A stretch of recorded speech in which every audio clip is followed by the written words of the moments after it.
Осознает ли он, что он вас потерял? Есть ли такое осознание у человека?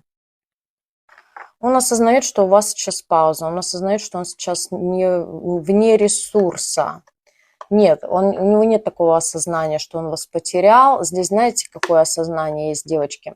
Что я должен быть в глазах этой женщины победителем, что мне нельзя ронять чувство собственного достоинства. Здесь гордыня человеком правит.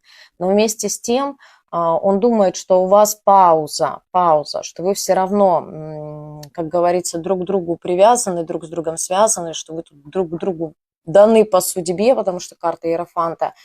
Здесь есть осознание того, что когда он придет в ресурсное состояние, да, вот из этого нересурсного вот в это ресурсное, что у вас состоится и беседа, и разговор, и встреча, либо взаимодействие такое благостное, да, от чистого сердца по душе.